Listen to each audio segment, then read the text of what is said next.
The modern industrial economy is bottlenecked not by raw mineral extraction, but by chemical refining capacity. Acid-grade fluorspar is the foundational input for anhydrous hydrofluoric acid, or AF. China controls 60% of global fluorspar mining and 72% of global AHF refining capacity. This creates a single point of failure for advanced semiconductor etching and battery manufacturing. While Mexico holds 18% of global mining, it possesses only 8% of refining capacity. The United States has virtually zero domestic mining and relies entirely on imports. This structural asymmetry means Western supply chains remain deeply dependent on East Asian chemical processing. The transition to electric vehicles is accelerating this chemical bottleneck. Lithium-ion battery electrolytes require lithium hexafluorophosphate, a compound synthesized directly from AHF. Global demand for this electrolyte salt is projected to scale from 65,000 metric tons to 175,000 metric tons by 2028. Producing 1 metric ton of electrolyte requires up to 1.8 metric tons of high-purity AHF. This drives annual AHF feedstock requirements for the battery sector alone to over 288,000 metric tons. This demand curve will outstrip non-Chinese refining capacity by 300%. This vulnerability mirrors the Second World War scramble for cryolite, a fluorine mineral essential for aluminum smelting. At the time, the global supply depended on a single natural mine in Greenland.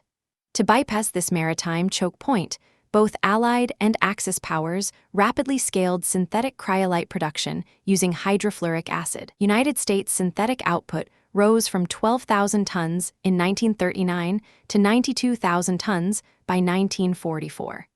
This historical precedent demonstrates that critical material bottlenecks are rarely solved by mining alone. The ultimate arbiter of industrial scaling is advanced chemical synthesis. Physical integrity of lithium-ion batteries under thermal stress is a primary engineering constraint. Traditional polymer separators melt at low temperatures, causing catastrophic short circuits. Coating these membranes with high-purity alumina maintains structural integrity at temperatures exceeding 200 degrees Celsius. This ceramic layer is now a critical safety requirement for high-energy density cells. This safety mandate is driving a massive demand shock. By 2027, battery separator coatings will consume 85,000 metric tons of high-purity alumina annually. This represents a compound annual growth rate of 22%.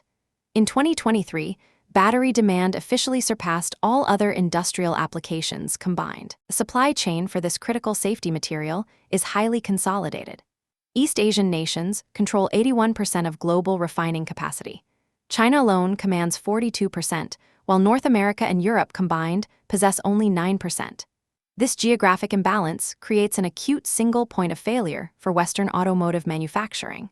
Western gigafactories cannot easily substitute this material in existing production lines. This leaves the entire transition vulnerable to regional logistics friction and export controls. Without domestic refining, the physical execution of battery manufacturing remains dependent on East Asian processing hubs. Breaking this East Asian monopoly is difficult due to chemical processing barriers. The dominant alkoxide process requires expensive high-purity aluminum feedstock. This drives operating costs to $18,000 per metric ton and generates 12.5 tons of carbon dioxide per ton of alumina. High energy costs make this process economically unviable in Western markets. Leaching kaolin clay reduces operating costs by over 58% to $7,500 per ton. It also cuts carbon emissions to 4.2 tons. However, scaling this chemical process to achieve consistent 99.99% purity remains an unsolved engineering bottleneck. This friction mirrors the mid-20th century transition to synthetic polymers in high-voltage transformers. That shift solved grid reliability issues, but created deep dependencies on specialized chemical manufacturers. Today, the bottleneck has simply migrated to high-purity ceramic coatings. Modern precision manufacturing relies on tungsten carbide. It is the foundational material for cutting tools and defense munitions. China controls 84.0% of global mine extraction. More critically, it commands 90.0% of downstream ammonium paratungstate refining. North America and Europe combined account for less than 3.5% of mining and a mere 2.5% of refining capacity. Secondary producers like Vietnam and Russia remain structurally dependent on Chinese toll processing. This concentration creates an absolute processing bottleneck for the West. This geographic monopoly directly translates to pricing power and supply vulnerability. The European price for refined tungsten rose from $225 per metric ton unit in 2020 to $380 in 2024. This 68.9% increase reflects tightening Chinese export quotas. Despite federal stockpiling mandates, United States import reliance rose to 60% in 2024. European Union import reliance reached 76%.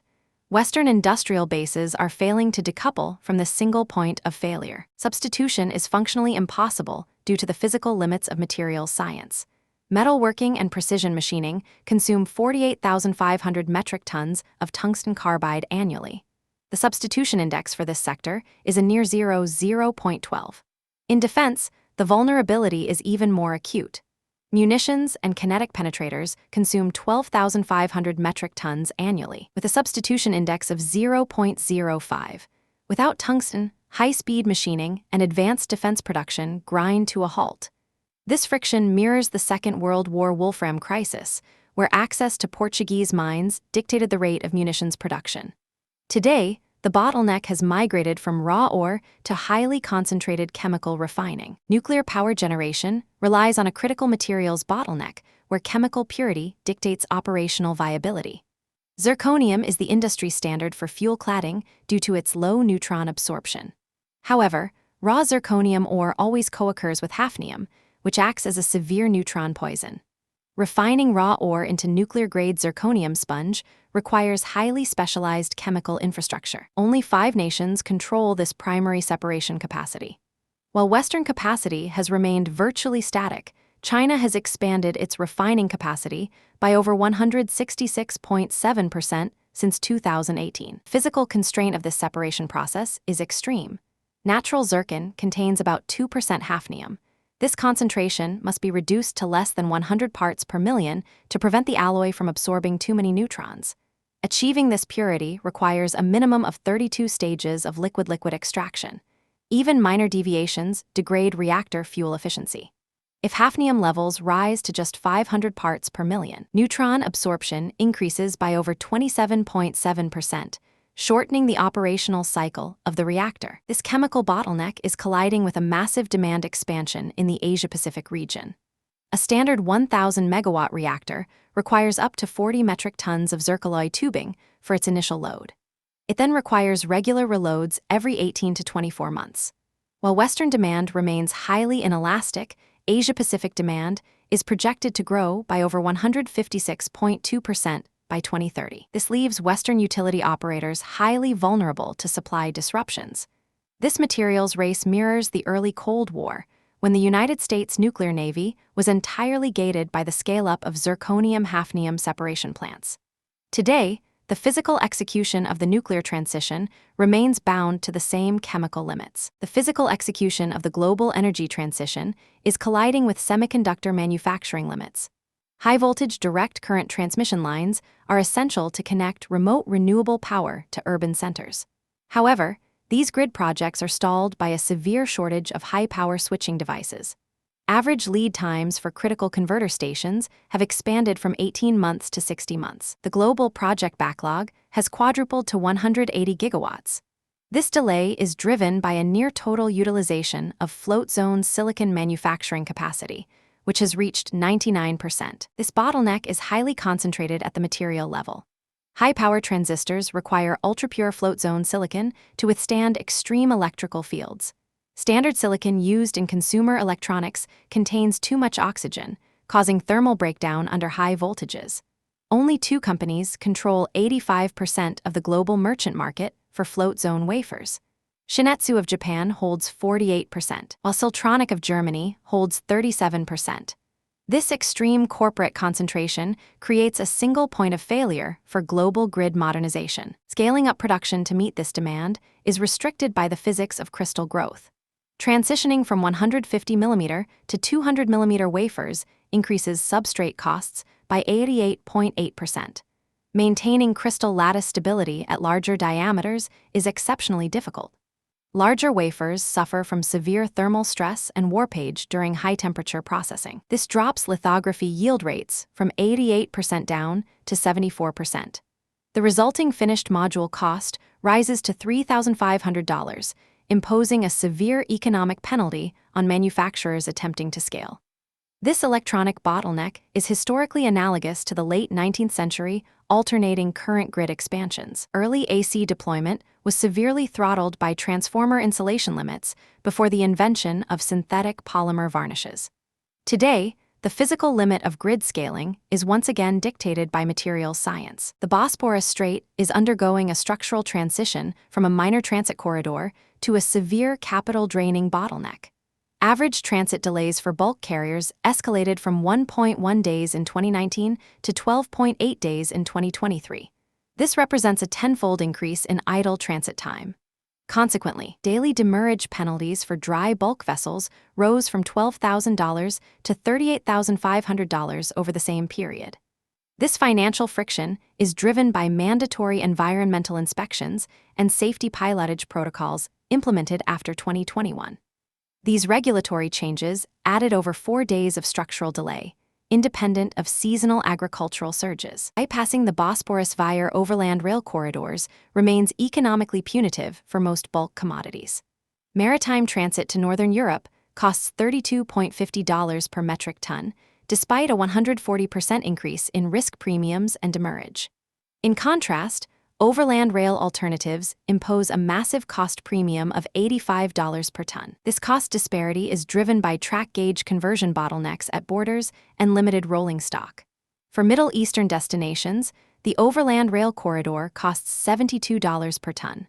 While this route is politically insulated, the extreme cost premium forces shippers to tolerate the volatile maritime bottleneck. The commodity mix transiting the Bosporus is undergoing a fundamental structural realignment.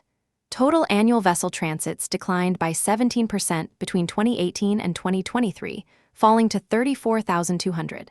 This decline reflects stricter regulatory screening and a shift toward larger average vessel sizes. Simultaneously, crude oil and petroleum volumes rose to 88.2 million tons in 2023, representing over 60% of Black Sea liquid bulk exports.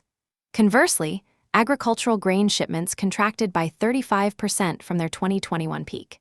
This divergence concentrates systemic risk into fewer, larger, and more volatile energy transits. This operational friction mirrors the historical struggle over the Montreux Convention of 1936.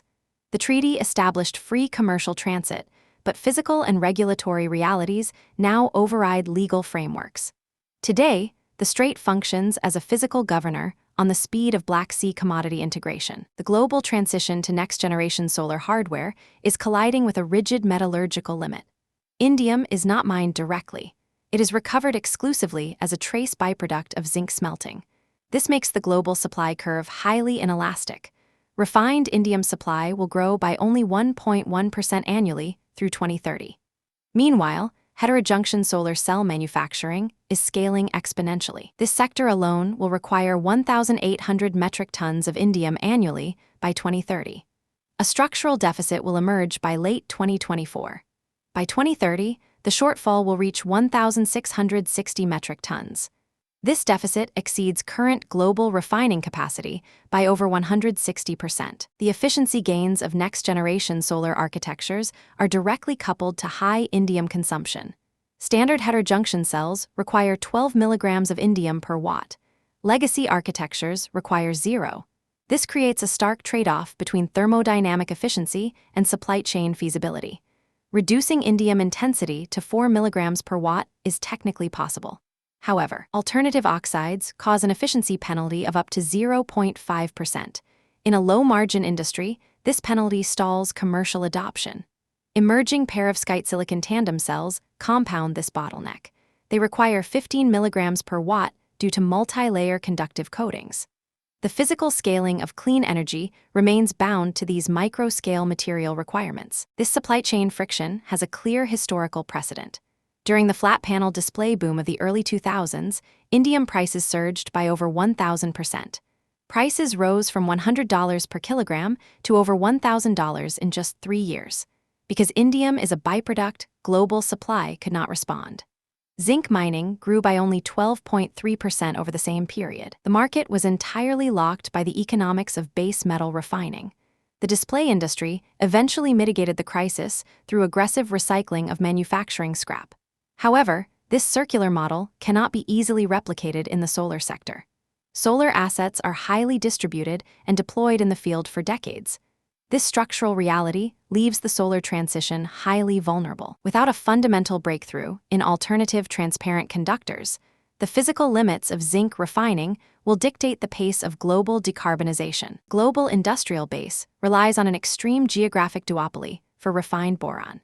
Turkey's state-owned Eti Maden and Rio Tinto's operations in California control 72.0% of global refined supply.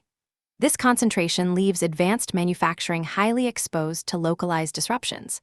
Eti Maden alone holds 62.0% of the world's estimated 1.3 billion metric tons of reserves. Rio Tinto controls 15.0% of reserves and 22.0% of production. No synthetic alternative to boron exists, making these two nodes single points of failure. The rapid scaling of clean energy is transforming boron from a traditional chemical into a critical transition mineral. Borosilicate glass for solar panels is the largest volume driver. Demand in this sector is projected to double to 1,750 kilotons by 2028.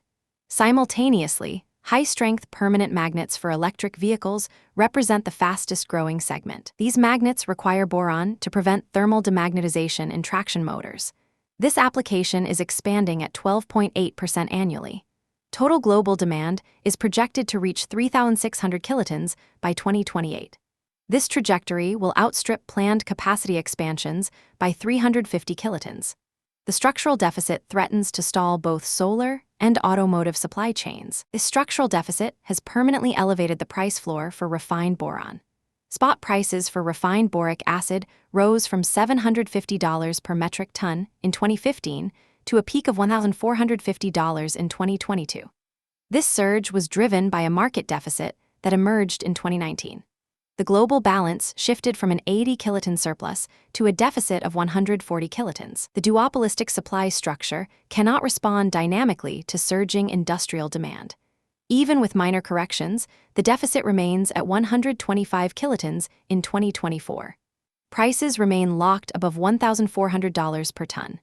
This elevates downstream manufacturing costs for both advanced glass and permanent magnets. This concentration mirrors the 19th century global reliance on Chilean sodium nitrates for fertilizers and explosives. That bottleneck was only broken by the invention of the synthetic Haber-Bosch process. Today, no synthetic alternative to boron exists, leaving the energy transition bound to two geographic nodes.